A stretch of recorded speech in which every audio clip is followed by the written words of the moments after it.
Republican representative from Texas, chairman of the House Foreign Affairs Committee, Michael McCaul, joins me. Good evening, sir. The first question I'd have if I had been at that press conference, say, well, what is the right answer? How many did come in? If it's not 400, who, that'd be a good question to follow up.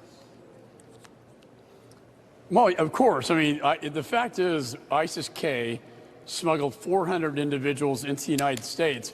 Now, we don't know who these 400 individuals are. I don't know if they've even been properly vetted. But to make things worse, Greta, we had 8 ISIS-K members come into the United States.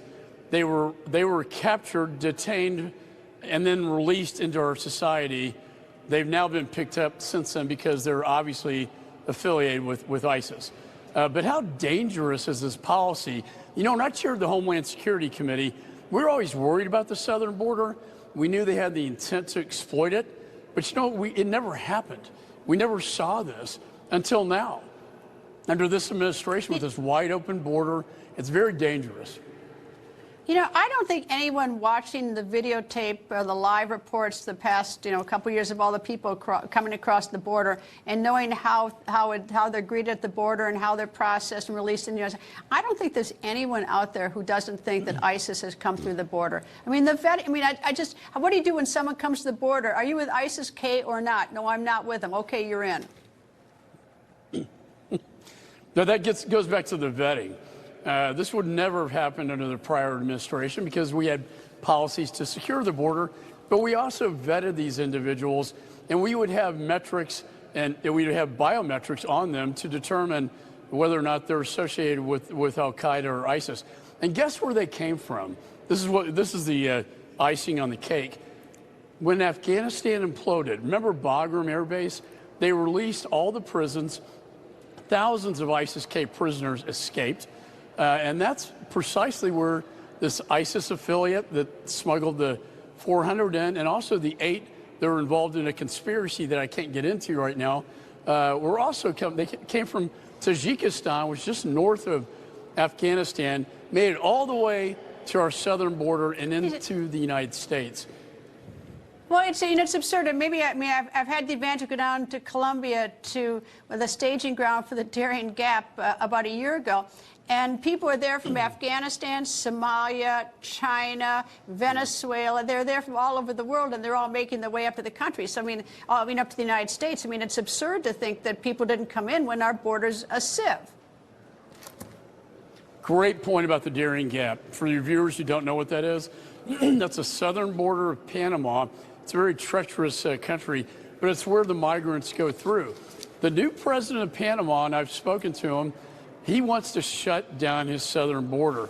I think we've got a great opportunity to work with Panama to help secure their southern border, thereby pushing the border out, securing that Darien Gap, so these migrants are flooding in from Venezuela and other countries, and now ISIS, right, from Tajikistan, they can't make it up to our southern border. I don't know what's going to happen. I don't know who's going to win the election, Biden or Trump. And I don't think you can put the toothpaste back in the tube. But to the extent that terrorists are coming to the United States, we have another sub-issue on our hands is that we can't just, some of them probably have had children by now. Those are American citizens of terrorist people. In the event that they did have children. It gets growingly more complicated.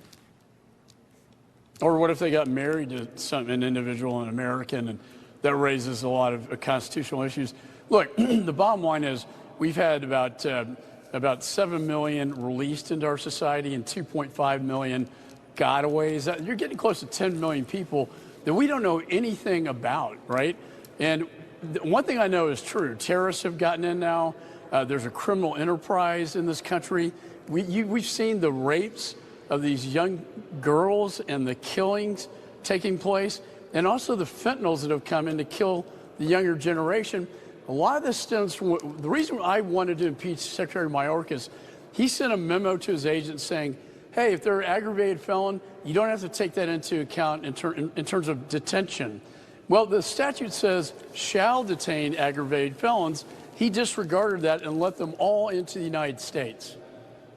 I guess every time he's on the screen, I'm captivated watching because I really don't understand him because he intimates that the border is secure, and on the other split screen we see people pouring in, and it's always like, what are you going to do? Believe me or your lying eyes? But anyway, Chairman Michael McCaul, thank you, sir. 100%. Thank you, Greta. Thanks, sir.